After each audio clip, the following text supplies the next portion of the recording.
Ha llegado el momento de escuchar la palabra de Dios. Un potente mensaje extraído de las Sagradas Escrituras. En la voz del pastor Carlos Hoyos.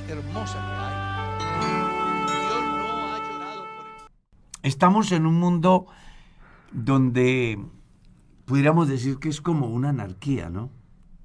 Donde la gente hace lo que se le viene a la cabeza. Y sobre todo, la juventud. Porque es muy interesante observar que las generaciones que me antecedieron, incluyendo incluso la que está acorde a mi vida, a mi tiempo, teníamos una manera de ver la vida, de enfrentar la vida, de tener esperanza, de la disciplina, de ciertos valores, del respeto al profesor, a lo que papá y mamá decían, a lo que representaba la autoridad, ya fuera en el campo académico, en el campo civil, pues se tenía una forma muy diferente de pensar a la de hoy. Y entonces por eso nos ha parecido bien el título que le hemos puesto a la enseñanza de hoy. Y, pastor, ¿qué tal si nos detenemos un poquito en ese capítulo 11 del libro de Eclesiastés? A mí me llama mucho la atención, perdón, el libro de Eclesiastés. Ahorita, pues, sin estar pensando en el tema, estamos hablando de ello. Hay 3 libros que escribe Salomón y que tienen una finalidad, y es generar conciencia en Roboam, que es su hijo, el que le ha de suceder en el trono, y va dirigido en 3 aspectos, los 3 libros. El uno, cómo amar de verdad, Cantares. El otro, cómo enfrentar la vida. Entonces, Eclesiastés. Y el otro, cómo vivirla. Porque si miras las 3 propuestas, vas a establecer diferencias. Yo recuerdo que cuando me presenté para sacar la visa americana, me preguntó el cónsul, me dice, ¿usted qué hace? Bueno, yo soy pastor. Ah, ya. Pero claro, ellos ya sabían quién era yo, porque uno pues les envía toda la información. Me dice, ¿cuántos libros tiene la Biblia? Pues yo le dije, ¿cuántos tiene el Antiguo Testamento? ¿Y cuántos tiene el Nuevo Testamento? Luego me dijo, dígame, ¿cuál es el libro que más le gusta a usted? Le dije, pues realmente la Biblia en sí toda es linda, pero hay 2 libros que me impactan, que es Eclesiastés y el libro de los Hechos. Eclesiastés porque me enseña la vanidad de la vida, y los Hechos porque me enseñan a ver cómo se establece una iglesia, cómo se desarrolla una iglesia, cómo aparece el cristianismo. Me dijo, bienvenido a los Estados Unidos. No fue más. Esa fue la pregunta para... Esa fue. Curioso, ¿no? Y la esposa, Merceditas, que iba conmigo, pues a ella ni la hicieron pasar. Ahí mismo nos entregaron. Entonces uno dice, importante lo que Dios enseña en su palabra. Y por eso hemos querido llegar al libro de Eclesiastés, porque Eclesiastés comienza con algo muy interesante. Vanidad de vanidades. Todo es vanidad. Todo es vanidad. Y ahí es donde se equivocan los jóvenes. Porque piensan que son eternos. Porque creen que el futuro está en sus manos y que ellos pueden hacer y deshacer. Incluso se han levantado ciertos movimientos en los últimos tiempos donde se llaman hasta culturas, subculturas, quieren como ser personas que escapen a la realidad en la que viven y llegan a prácticas inclusive bastante dolorosas como esa que surgió por ahí que se gozaban en el dolor, los llamados emos, por ejemplo. Entonces ahí es donde uno va a lo que dice Salomón en el capítulo 11, el versículo 9. Sí. Dice: alégrate, joven, en tu juventud, y tome placer tu corazón en los días de tu adolescencia, y anda en los caminos de tu corazón y en la vista de tus ojos, pero sabe que sobre todas estas cosas te juzgará Dios. Y ahí es bien interesante la propuesta que se da, porque hay dos mensajes muy importantes ahí. Uno, bueno, puedes hacer lo que quieres. Y dos, aténgase a las consecuencias. Es más o menos la filosofía del texto, ¿cierto? Tú puedes hacer lo que quieras, pero hay unas consecuencias.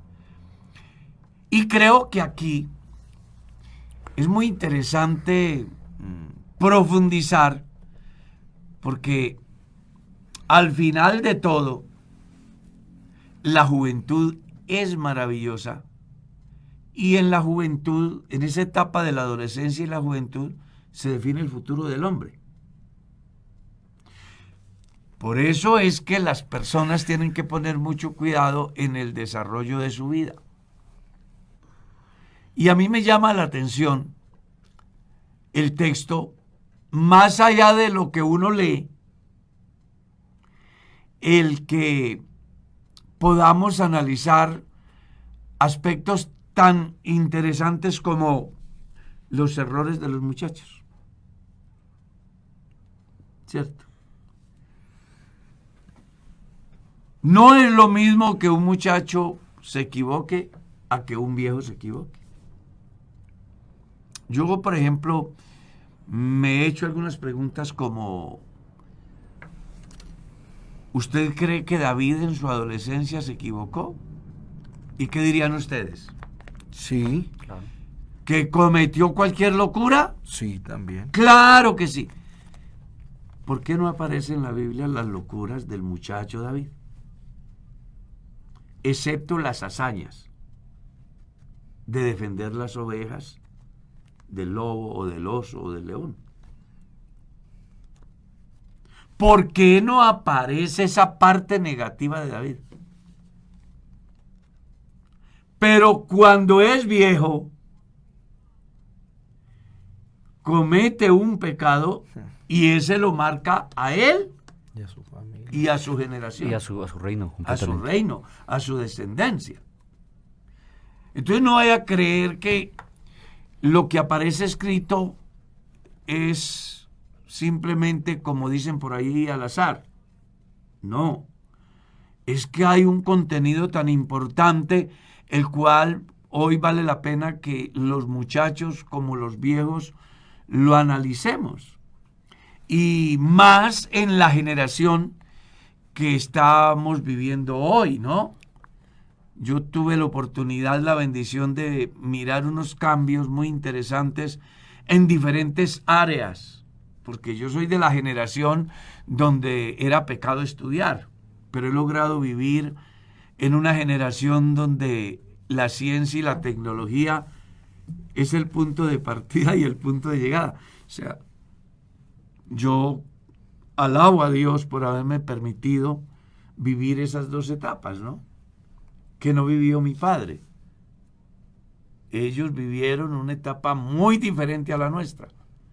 Los muchachos de hoy tienen una oportunidad impresionante.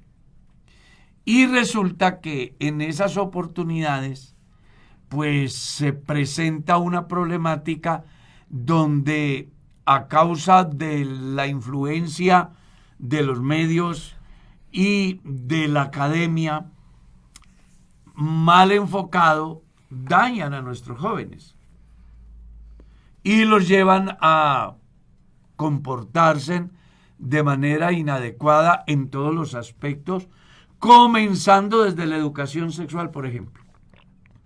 ¿Sí? El muchacho entra al colegio y antes de darle un libro, le entregan un condón. ¿Verdad? Sí. antes de enseñarle valores, le dicen el gobierno es malo. Entonces estamos en un problema muy serio. Y ahí es donde vale la pena que se tenga en cuenta el pensamiento de Salomón. Alégrate, joven, en tu juventud, y tome placer tu corazón, y anda en la vista de tus ojos. En otra parte aparece también por el mismo Salomón, lo que tengas a la mano para hacer, hazlo. ¿Verdad? Dando una enseñanza interesante con relación a lo que es el desarrollo del joven, que cuando va mal encauzado, pues va a desembocar en situaciones complejas como las que vive la sociedad moderna, donde se cometen cosas terribles y viene la pregunta, ¿qué nos está pasando? No sé si ustedes mirarían la noticia esta semana, cómo un niño mató a su papá. El hijo mató al papá. Uno dice, ¿y por qué? Bueno, porque tenemos un problema de orientación, de información, de formación, que hace que los muchachos, pues, haciendo el mal uso de los presuntos derechos, vayan más allá de donde debían de ir y que el mismo Estado, de alguna manera, esté patrocinando ciertas conductas que al final lo que hacen es desembocar en problemas tan serios como más de 500,000 de niños que no tienen padre. Vas a preguntar y son muchachos hijos de adolescentes. ¿Sí? Una vez acá a la iglesia ha llegado una niña de unos 12, 13 años y un muchacho de 14, 15 años con un bebé pidiéndome para comprarle un pañal. ¿Y por qué se da eso? No, porque el Estado dice que es el libre desarrollo, que hagan lo que quieran, que son amos y dueños.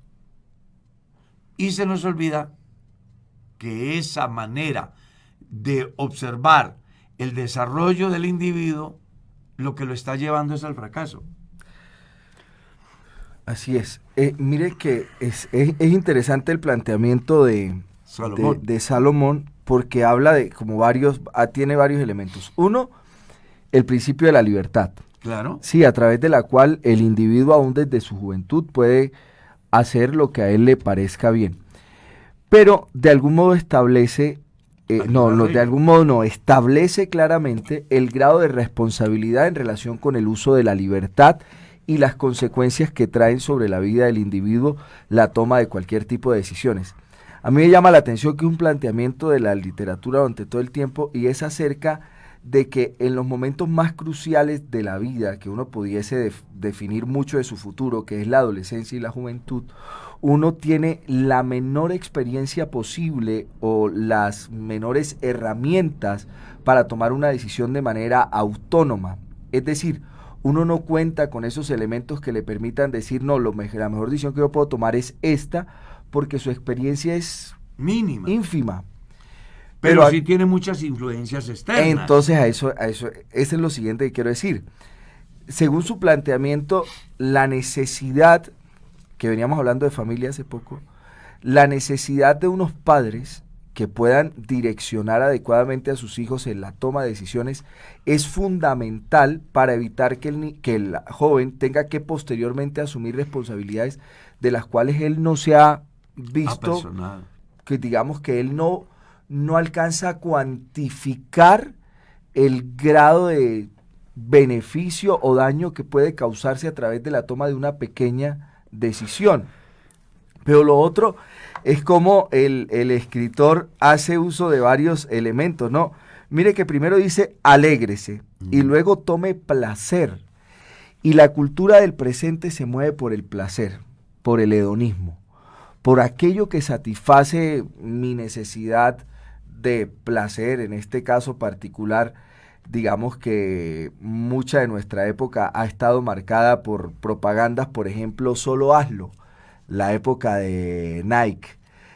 Otra, el placer en tu sed es todo, obedece a tu sed es Sprite, ¿sí se acuerdan? O la publicidad del tabaquismo, fumar es un placer. Entonces eso va calando en la gente y termina por hacer que la persona tome decisiones sin tener a la mano los elementos que le permitan cuantificar cuál es la decisión que menos daño puede provocarle o que más beneficio podría traerle. Y yo a veces hablando, porque yo también fui bastante rebelde en mi juventud, muy así de esos que mis papás a veces no creo que supieran qué hacer conmigo. Eras travieso. Era muy de chocarle sus decisiones, de controvertirlos, de confrontarlos aún públicamente, de episodios que uno quisiera olvidar. Y yo creo que es justo eso que usted mencionaba. Es que creo que eso es inherente, ¿no? a la juventud dentro de lo que es su pensamiento y su óptica de vida. Es decir, Eclesiastés es un libro planteado por el hombre más sabio que ha habido, a quien Dios le dio la sabiduría basado en su óptica de vida que era inexperimentada en todo campo. Es decir, Salomón adora a Dios buscando que Dios le responda a una incógnita a él y le dé algo de lo que él carece, porque él dice, yo no sé entrar y no sé salir, entonces necesito sabiduría. Por ende, entonces se da a luz, así bajo ese trasfondo bíblico, quiero decir que se da a luz un libro muy especial bajo la óptica de la vida, sobre la óptica de la vida, que escribe Salomón siendo el hombre más sabio del mundo. Pero fíjese en algo, y es que él tiene todo para hacer un estudio longitudinal, es decir, a través de toda su vida, pasando por diferentes circunstancias y ópticas de la vida para definir cuál es el sentido de la vida. Entonces publica su artículo final llamado Eclesiastés, que es un discurso en una asamblea pública, algo así es lo que traduce Eclesiastés, ¿cierto? Entonces, para enseñar el sentido de la vida. Claro, él comienza diciendo, vanidad de vanidades, todo es vanidad, pero comienza a desglosarlo. Entonces usted ve que Salomón dedica una parte de su vida a las mujeres y dice, eso es vanidad. Luego dedica un periodo de su vida, otra óptica de vida, al trabajo. Entonces dice que engrandeció sus construcciones, diseñó, hizo, y se dio cuenta que aún el trabajo para el hombre era algo pesado, que Dios lo había dado para que se ocupara en él, pero que a la vez era vanidad, ¿cierto? Y así sucesivamente en varios campos, porque también se da el placer y la alegría de tomar, de vivir alegre, ¿no? De vivir bajo el placer. Para finalizar, y creo que el punto central y lo que más recordamos nosotros de Eclesiastés es el capítulo 11 y 12, ¿verdad? Después de haber pasado por tantas ópticas de vida de Salomón, diciendo, venga, yo di una buena parte de mi vida a vivir de esta manera y vi que no me satisfacía. Aquí no es el sentido, así, es decir, aquí yo no encuentro el sentido real de la vida. Pero es que mire que, no sé, me llama mucho la atención cómo comienza el texto 9, alégrate. Porque a mí me parece que la finalidad de la estadía del hombre en la tierra es estar alegre. Sí, pero Pablo lo define así, estar siempre gozosos, que es una expresión de la alegría, de alguna manera. Sin importar en la condición en la que se encontraba en el momento que lo escribe. En ¿no? el orden natural, el hombre fue hecho para que sea feliz. Claro. Y todos los seres humanos buscamos el alcance de la felicidad. El problema a eso quería es llegar. a dónde llegamos. O sea, ¿qué medio utilizamos para llegar allá? Exacto.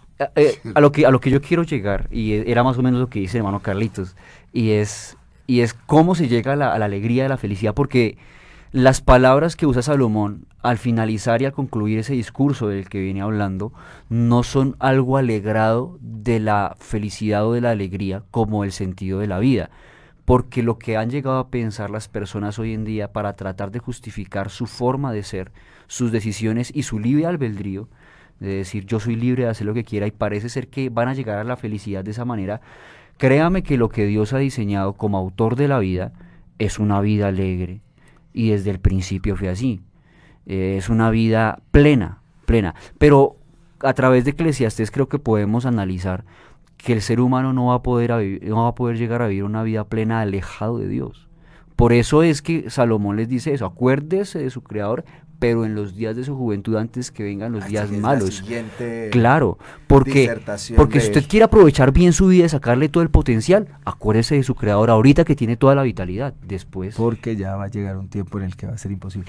Pero a mí siempre me ha llamado la atención, desde que lo conozco a usted, hermano Carlos, y alguna vez me lo dijo Frank, es la adecuada comprensión de la posibilidad que tiene el joven de equivocarse en una temporada de la vida, el tener preguntas, el tener dudas, el cuestionarse, el no saberlo todo, aunque él crea que lo sepa todo, aunque él supone que lo sabe todo, en la realidad sus acciones demuestran que no lo sabe todo, que se equivoca constantemente, y que aquí voy a ponerme al lado de lo que ya estoy dejando de ser un joven, y pensar uno en que es importante, y eso a mí me agrada, el hecho de que puedan entender que en esas circunstancias yo estoy susceptible a equivocarme, que no me las sé todas, claro. Que puedan ver en mí alguien que, es que a veces la gente quiere exigirte que tú te comportes de un modo que ni siquiera él se comportó alguna vez. Pues es que es una de las tesis que yo siempre he manejado, porque creo que es injusto cuando se juzga al niño o al adolescente como si tuviera la edad de un viejo, cuando ellos apenas están comenzando el camino y el viejo ya le está terminando. Entonces hay un dicho muy interesante por ahí, no es un dicho, se me ocurrió un día decir, cuando el muchacho se equivoque y usted sea un viejo, colóquele o quítese los años que usted tiene para que tenga la edad del muchacho, y entonces se dará cuenta por qué el muchacho actúa así. ¿Ya? Porque nosotros nacemos con un ánimo de explorar, de investigar, de probar, de conocer, de cuestionar, de todo.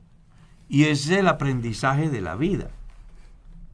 Que el problema aquí radica no en que se aprenda, sino las vertientes de las cuales la persona se informa para aprender.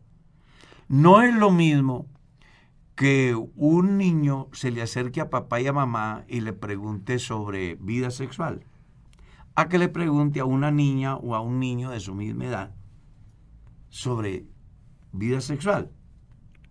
No es lo mismo que le pregunte a sus padres sobre vida sexual, a que le pregunte al profesor corrompido sobre vida sexual. Entonces, creo que ahí es donde las personas deben de saber el por qué actúan, proceden como tal. Nosotros fuimos criados de una manera muy diferente a nuestra sociedad, donde hablar de genitales era pecado, sí, ¿verdad? Hoy día hay historias donde el profesor ha hecho desnudar a un niño y a una niña en aula de clase para dar una presunta enseñanza. O sea, creo que el problema serio es de dónde nos informamos, quién es la persona que nos encausa al conocimiento. El conocimiento es bueno dependiendo de la fuente de donde venga.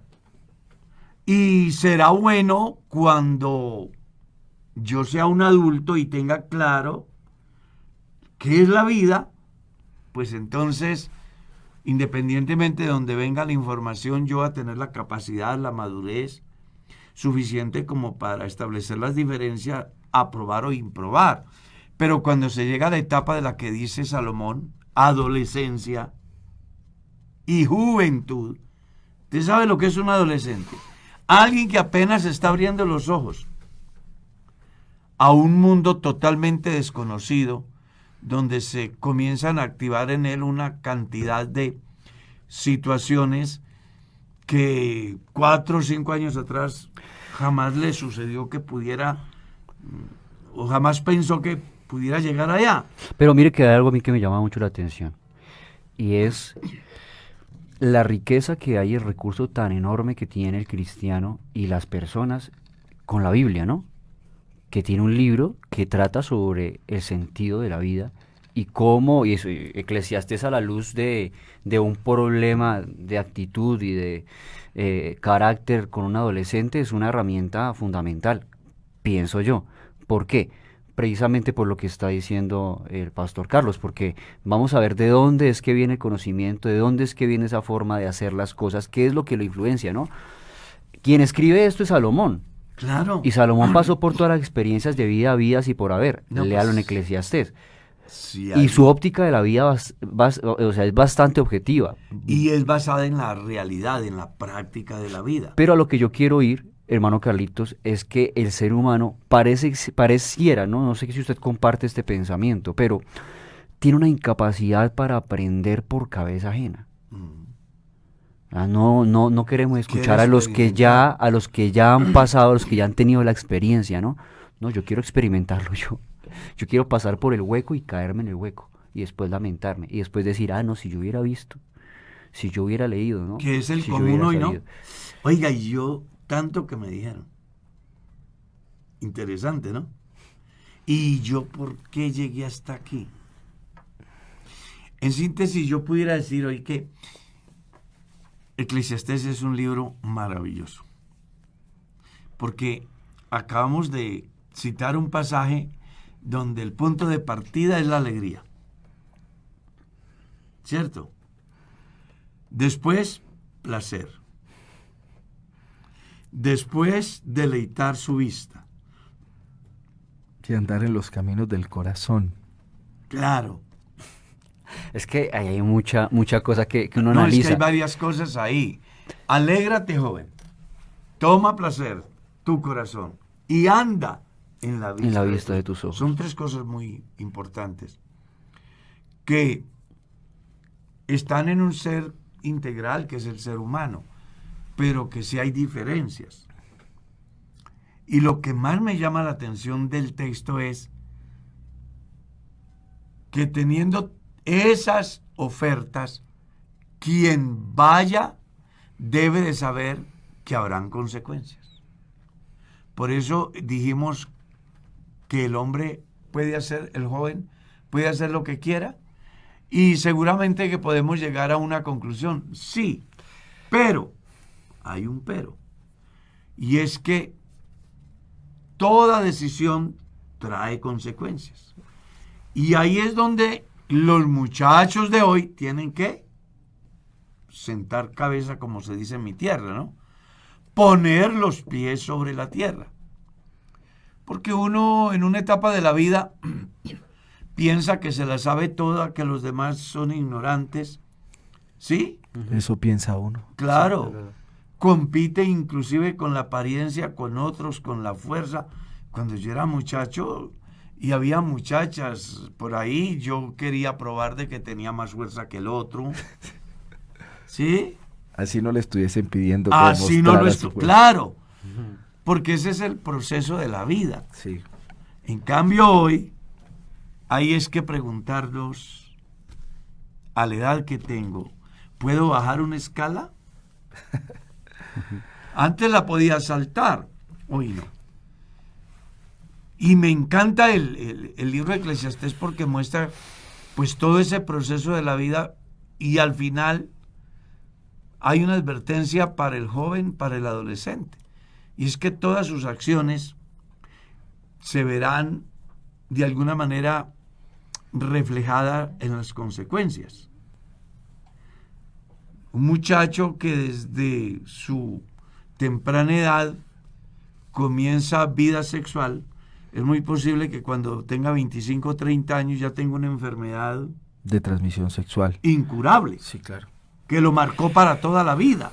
Pero mire, usted me hace pensar ahí, me lleva a otra cosa, ¿no? A cómo la Biblia mantiene una misma línea de pensamiento, ni siquiera narrativa, una línea de pensamiento.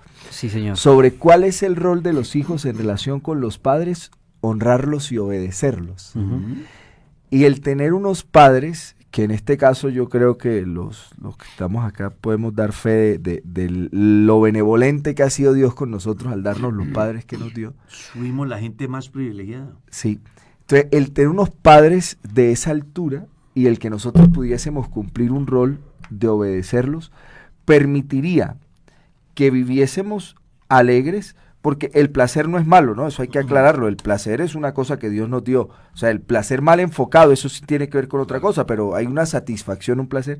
Entonces podremos alegrar nuestro corazón, tener placer, andar en los caminos de nuestro corazón también, en la vista de nuestros ojos, pero acoplado a unos principios que han sido transmitidos a través de nuestros padres, y la obediencia permitirá eso. Y creo que se contrapone la idea de la rebeldía con la humildad, ¿no? La rebeldía del corazón del muchacho a la humildad de aceptar que no se lo sabe todo y que debe acatar las indicaciones y recomendaciones de su padre. ¿Cuántas veces yo en lo personal no hubiese querido evitar hacer cosas que me dijeron no lo haga, no lo haga? Y no? después de que lo hizo, dijo, venga. Tenían razón. Claro, es que me llama mucho la atención, por lo que dice Pastor Darwin, analizar que en Eclesiastés, aunque es un libro corto, hay una profundidad enorme en cuanto a lo que es el sentido de la vida. Pues imagínense, ¿cuántos de los muchachos de hoy, académicos, ¿no?, han llegado a pensar que están por encima de sus padres y que tienen un conocimiento mucho más amplio, entonces su óptica es mucho más elevada acerca de la vida? Y mentira, porque es que el libro dice, no hay fin de hacer muchos libros, y el mucho estudio es fatiga de la carne. Usted más bien tema a Dios. Puede ser que su papá tema a Dios y no tenga la academia que usted tiene, y eso ya le hace mucho más experimentado que usted y más sabio. ¿Sí? Se ha vivido la vida desde otra óptica en una época más difícil, sabiendo lo que es el mérito, ¿no? Hoy en día, y lo digo con conocimiento de causa, yo creo que Darwin también, somos contemporáneos, yo creo que hemos vivido una vida un poco más fácil, ¿cierto? Claro. A comparación de las generaciones anteriores que saben lo que es trabajar y sudar, de verdad, sufrir para obtener un fruto de su esfuerzo. Mire qué importante, porque eso nos lleva a campos de actualidad. A nosotros siempre nos enseñaron que la mejor manera de conseguir las cosas es trabajando. Mire usted, hoy la generación es diferente. Claro, porque la generación de hoy piensa que porque tiene la academia, piensa que la educación No, y es que es directamente proporcional es más, a la academia. Inclusive, aunque tengan la oportunidad, no van a la academia, pero sí reclaman.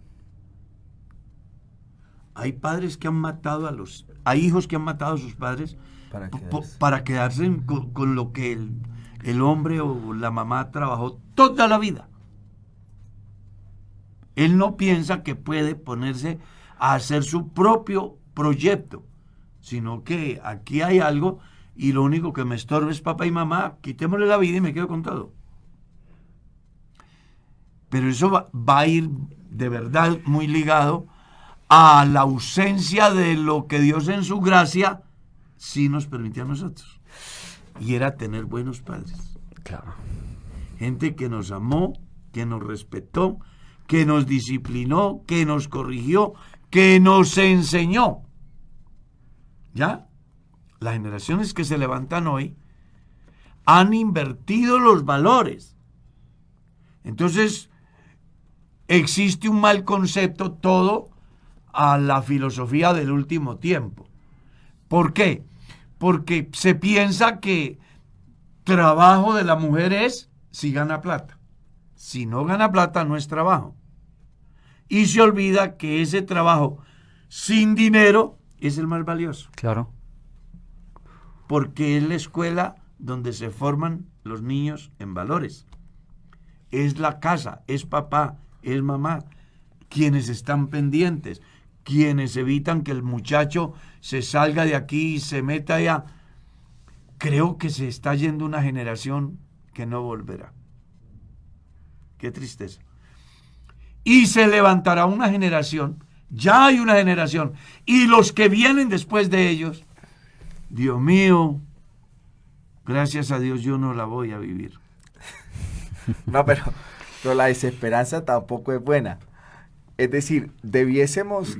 No, pues uno espera, ¿no? Dios permita que uno en la vida pueda ser un agente de cambio y pueda mantener ciertos principios que han conducido su vida hasta ahora. Pero sí, digamos que la gente vive en el exministro de Salud de Colombia decía, en una fracasomanía constante, pero no es el resultado de una simple apreciación, es que los datos apuntan a eso, ¿sí? O sea, un análisis muy puntual de cómo ha venido este cambio generacional, qué está ocurriendo en esta generación, le hace a la gente pensar, no, el futuro no es nada promisorio. Pero nosotros, en cambio, debemos seguir siendo eso. Claro, no, así hablemos de progresismo, todo lo que quiera, la evidencia estadística y aún latente, se ve que vamos mal, vamos muy mal. Pero es ahí donde debe de aparecer un ente que se llama la Iglesia. Exactamente. Que es el que tiene que marcar la hoja de ruta, que es el que tiene que producir cambios en la sociedad. Y eso solo es posible desde la casa y desde la iglesia, donde logremos que los muchachos desde casa aprendan a conocer al Dios de sus padres y en la iglesia se les imparta la verdadera educación cristiana, que de alguna manera satisfaga todas sus demandas en el campo de los interrogantes que surgen en el desarrollo de ellos.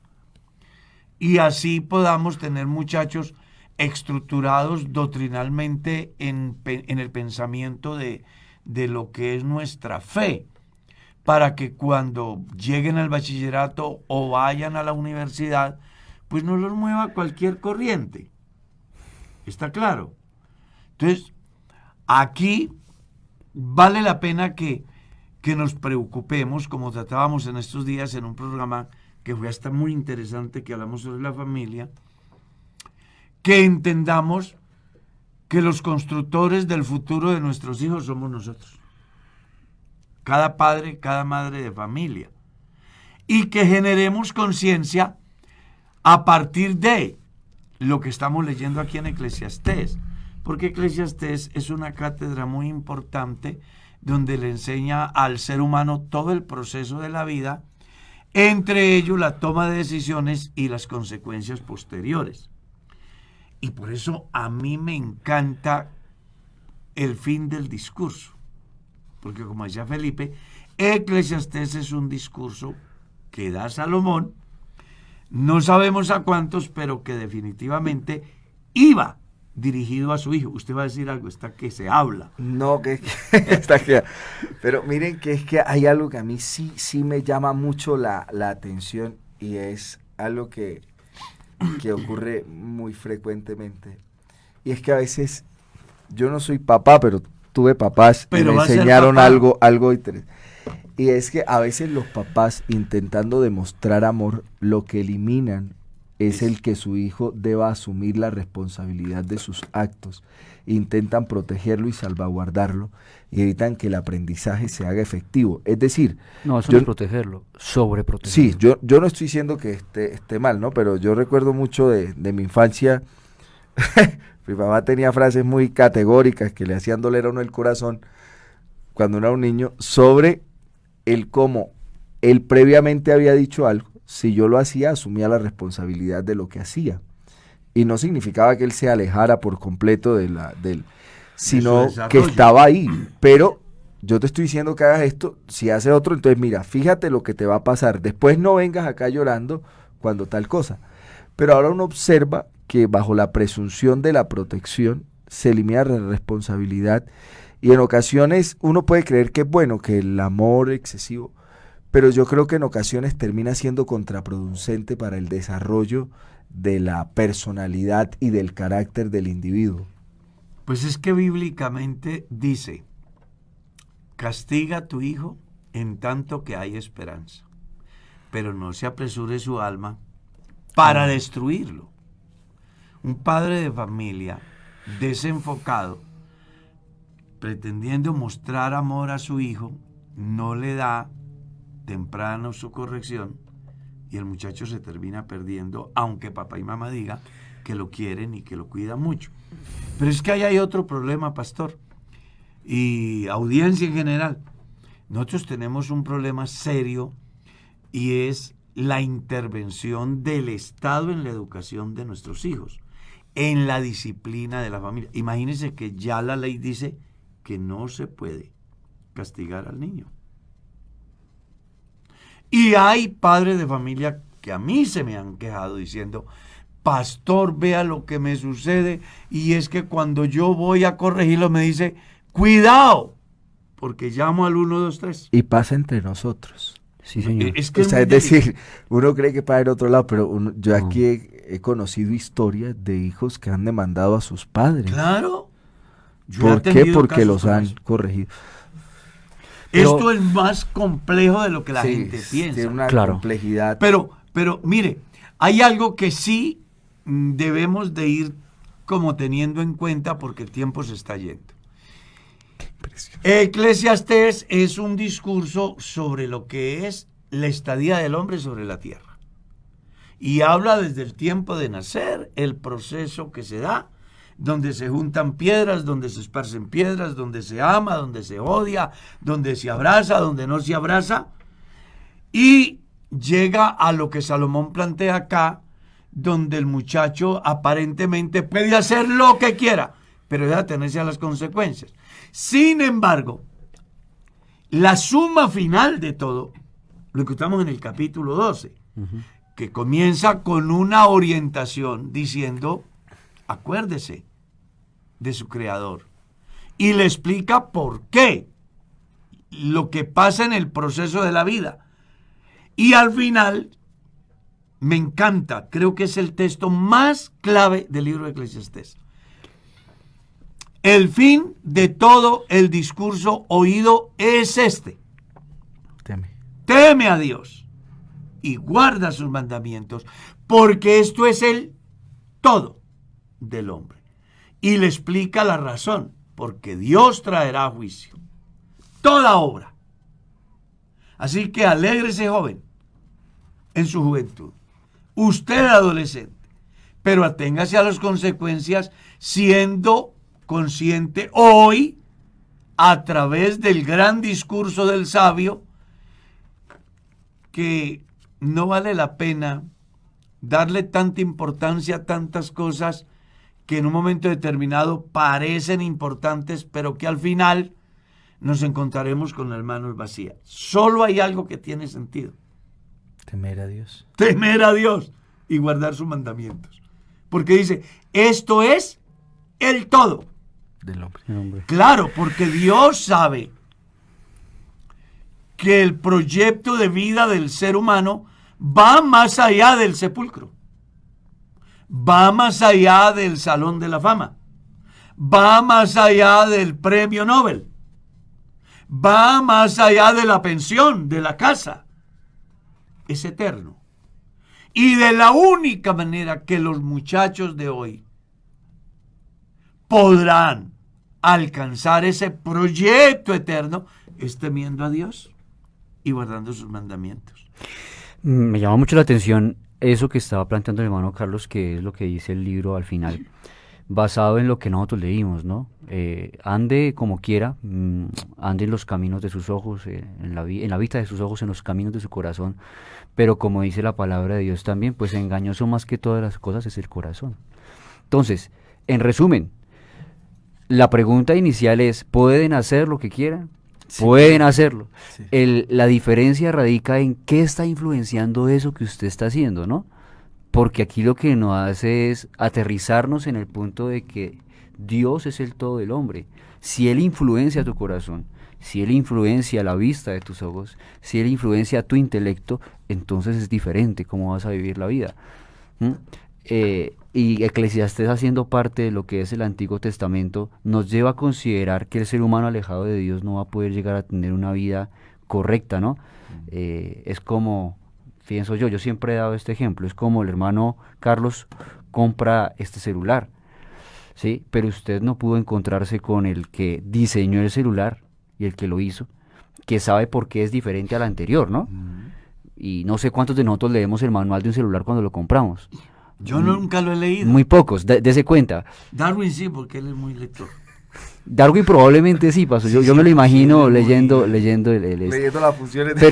pero mira que es la Para forma, sacarle el jugo al celular. es correcto, es la forma en la que el que diseñó el celular le está dando el manual pues a la persona que lo va a comprar, ya que no puede comunicarse con él directamente, sepa cuál es el uso idóneo de ese artefacto que tiene. El ser humano no sabe cómo vivir la vida, pastor. No Y sabe. lo triste es que tiene el manual Y tiene el manual. y no lo lee para conocer A eso voy. las funciones. Yo les puedo contar una corta historia. Cuando yo estaba en Pamplona, mi prima compró un computador Hewlett Hewlett HP. Packard. Y hubo una frase del tipo que a mí me llamó la atención y luego escribí una pequeña reflexión que hice en la iglesia sobre eso. El tipo nos dice como, no, este computador yo no puedo arreglarlo a tal, pero el concepto del fabricante es, y a mí se me quedó la frase, el Claro. concepto del fabricante.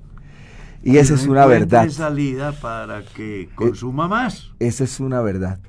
No, no, hablando de que el que lo hizo, Que es una sociedad En el de sentido, consumo. en el sentido en el reflexivo. sentido de que quien hizo el computador era quien sabía a profundidad el funcionamiento del equipo. Lo mismo Y sus pasa posibles con fallas, ¿no? nosotros. Y soluciones. Y lo mismo pasa con nosotros. Cuando conocemos que fue Dios el que nos hizo y no nosotros a nosotros mismos, acudir a los principios que ha hecho el que nos fabricó, el que nos creó, nos dará un verdadero sentido de la vida porque Él sí sabe para qué fuimos hechos. Claro. Claro. Eso era lo que quería decir. Claro, es que es muy Pero le bonito tengo cómo una aterriza noticia. todo esto en Dios. Se acabó el se nos tiempo fue. como todos los El tiempo días. se fue.